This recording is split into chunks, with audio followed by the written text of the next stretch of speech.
Hello dear students and friends, कैसे हैं आप सब लोग। आज जो हम बात कर रहे हैं RSM SSB JEE electrical engineering course के बारे में बात कर रहे हैं और हम यह जानना चाहते हैं कि कैसे इस एग्ज़ाम में क्या स्ट्रेटेजी फॉलो की जाए, कैसी प्लानिंग हो, क्या हमारे पास स्टडी मटेरियल हो जिससे कि हम श्योर सक्सेस पा सके इस एग्ज़ाम में। ठीक है, तो इसको स्टार्ट करने से पहले I want to introduce myself. This is Amrit Vansh Jangid in IAS qualified in electrical engineering branch. सबसे पहले स्टार्ट करेंगे हम एग्ज़ाम स्कीम के बारे में। एग्ज़ाम स्कीम के बारे में बात करने से पहले आपको पता होना चाहिए कि आज से हमारे पास 5 महीने का टाइम है इस एग्ज़ाम को क्रैक करने के लिए। 26 और 27 दिसंबर को इस एग्ज़ाम का शेड्यूल रहेगा और उस एग्ज़ाम में इस एग्ज़ाम स्कीम क्या रहेगी, उसमें 2 पार्ट रहेंगे। एक पार्ट ए रहेगा हमारे पास और एक पार्ट बी रहेगा। पार्ट ए और पार्ट बी इस तरह से रहेंगे कि टोटल जो है इसका 120 मार्क्स का 2 आवर का एग्ज़ाम रहेगा और उसमें टेक्निकल पेपर जो होगा वो 80 मार्क्स का होगा और नॉन टेक्निकल पार्ट जो है वो 40 मार्क्स का होगा। तो सबसे पहले स्टार्ट करते हैं कि नॉन टेक्निकल पार्ट में हमारे पास कौन कौन से सिलेबस का पार्ट है। ठीक है, यहाँ पर देखते हैं नॉन टेक्निकल पार्ट का जो 40 मार्क्स का पोर्शन कवर करता है उसमें Rajasthan geography, Rajasthan history, Rajasthan art and culture. अब क्वेश्चन ये आता है कि नॉन टेक्निकल पार्ट का लेवल कितना रहेगा। कई लोग बोलते हैं इसका इजी लेवल रहेगा या मीडियम रहेगा या हाई रहेगा। तो मैं आपको एक बात बताना चाहता हूं कि RSM SSB का प्रीवियस ईयर पेपर एनालिसिस करके देख लीजिए। जितने भी इन्होंने JEE के एग्ज़ाम कराए हैं उसमें जो नॉन टेक्निकल का लेवल है वो बहुत ही अच्छा लेवल रहता है। इसका मतलब ये है कि मीडियम से तो हाई आएगा। कुल मिला के बात ये है कि आपको इस पोर्शन को बहुत अच्छे से प्रिपरेशन करना है और सीधी सी बात ये है कि आज के टाइम में कंपटीशन इतना अधिक है कि हमें कोई भी पोर्शन लेफ्ट आउट नहीं करना, हर एक पोर्शन को कवर करना है। जो भी हमारा सिलेबस है, कोई भी हमें टॉपिक अगर छोड़ोगे तो उसके लिए वहाँ पर हो सकता है कि 1 और 2 मार्क्स का हमारे पास मेरिट में डिफरेंस आ जाए। तो यहाँ पर हमारे पास ये ध्यान रखना पड़ेगा कि हमें नॉन टेक्निकल को बहुत अच्छे लेवल से प्रिपेयर करना है। सेकंड बात रहेगी हमारे पास टेक्निकल पोर्शन की। टेक्निकल पोर्शन के लिए इलेक्ट्रिकल सर्किट सबसे पहले करें, उसके बाद इलेक्ट्रिकल मेजरमेंट एंड इंस्ट्रूमेंटेशन, उसके बाद electrical machine, power system, ADC analog, digital electronics, power electronics, control system, communication system, EMFT and electrical materials. तो यहाँ पर मैं आपको बताना चाहता हूँ कि ये जो सीक्वेंस यहाँ पर लिखी गई है आप इसी सीक्वेंस में प्रिपेयर करें टेक्निकल सब्जेक्ट्स को। सबसे पहले इलेक्ट्रिकल सर्किट करना जरूरी है। कई लोग क्या करते हैं, सर इलेक्ट्रिकल मशीन स्टार्ट करेंगे सबसे पहले या पावर सिस्टम स्टार्ट करेंगे। ये बहुत बड़ी गलती करते हैं। सबसे पहले आपको इलेक्ट्रिकल सर्किट ही स्टार्ट करना चाहिए बिकॉज ये इलेक्ट्रिकल का एक ऐसा सब्जेक्ट है जो बाकी सारे सब्जेक्ट का बेसिक कवर करता है। इलेक्ट्रिकल सर्किट से स्टार्ट करिए, उसके बाद इलेक्ट्रिकल मेजरमेंट एंड इंस्ट्रूमेंटेशन। ये दोनों ऐसे सब्जेक्ट है जो आपको बहुत अच्छा स्कोर करवा देंगे।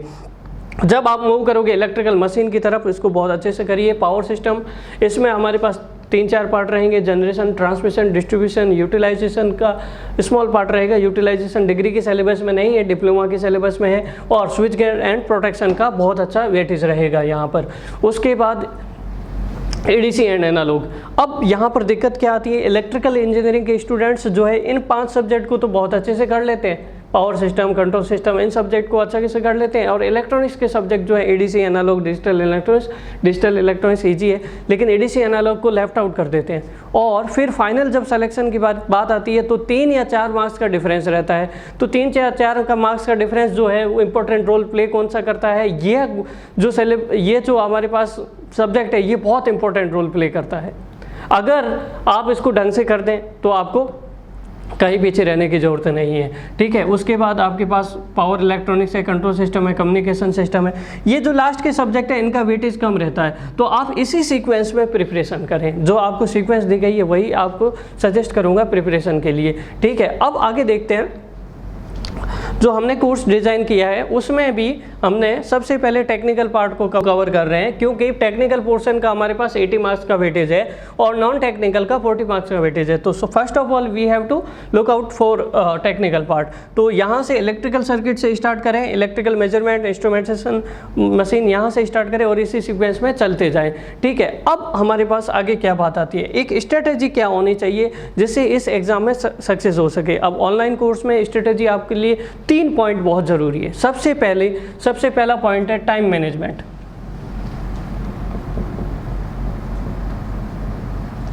दूसरा पॉइंट है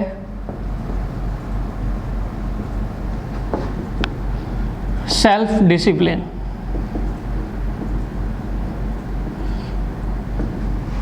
और तीसरा पॉइंट है quality study material and lectures. ठीक है, इन दोनों में से फर्स्ट और सेकंड पॉइंट डिपेंड करते हैं स्टूडेंट पे, मतलब आपको फॉलो करना है, और तीसरा पॉइंट जो है वो हमें फॉलो करना है। ये हमारी जिम्मेदारी है कि आपको क्वालिटी स्टडी मटेरियल और क्वालिटी लेक्चर्स डिलीवर किया जाए। लेकिन ये दो पॉइंट आपको बहुत ज़रूरी है। टाइम मैनेजमेंट, दैट मीन्स आपको पास ऐसा प्लान होना चाहिए कि 5 महीने में से हमें 3 महीने में कोर्स करना है, चौथे महीने में रिवीजन करना है, और लास्ट महीने में हमें क्या करना है, टेस्ट सीरीज़ को देना है, जिससे कि हम अपनी एनालिसिस करें और उसके वीक एरियाज़ को जो रह गए हैं उनको दूर करें। तो यही एक परफेक्ट प्लानिंग होती है किसी भी एग्जाम में सक्सेस पाने की। तो आपको ये ध्यान देना पड़ेगा, आपको अपने आप को सेल्फ डिसिप्लिन में और टाइम मैनेजमेंट में रखना पड़ेगा। सो दैट आप क्या करिए, इस सिलेबस को इस तरह से डिवाइड कर दीजिए, एक प्रॉपर प्लान बनाइए 3 मंथ्स का कि मुझे पर डे किस सब्जेक्ट को कितना टाइम देना है, या एक सब्जेक्ट को एक ही टाइम सबसे पहले सर्किट को कंप्लीट करें। ठीक है, जब सर्किट कंप्लीट हो जाए मेजरमेंट एंड इंस्ट्रूमेंटेशन की तरफ मूव करें।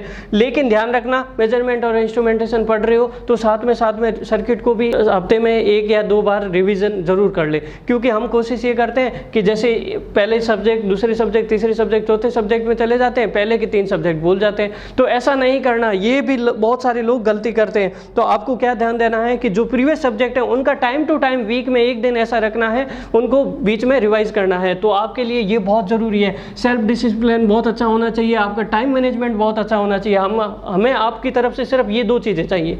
It is our guarantee. ठीक है, then sure you will get success. ठीक है, उसके बाद हमारे पास ये ध्यान देना है कि जब टेस्ट सीरीज दो तो टेस्ट सीरीज में आपके पास जो सब्जेक्ट तैयार हो चुके हैं उनको साथ ही साथ दे सकते हो, या फिर 3 मंथ के बाद, या जब आपका रिवीजन हो जाए 4 मंथ के बाद, तब टेस्ट सीरीज दीजिए। और साथ ही साथ उन वीक एरियाज़ को या जो नए क्वेश्चंस मिले उनको नोट आउट कर दीजिए, जिससे कि आपको पता चलेगा कि हमें एग्ज़ाम में परफॉर्म करने में किन बातों का ध्यान रखना है।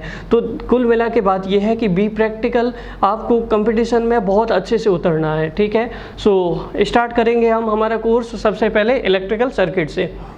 कुछ सब्जेक्ट्स हम कंप्लीट कर चुके हैं और कुछ सब्जेक्ट्स के अभी लेक्चर्स रिकॉर्डेड हो रहे हैं, उनको हम अपलोड करेंगे। साथ ही साथ इसके बाद हम नॉन टेक्निकल भी स्टार्ट करेंगे। So all the best and start your course and journey. कोई डाउट हो तो प्लीज़ आप कमेंट करके पूछ सकते हैं।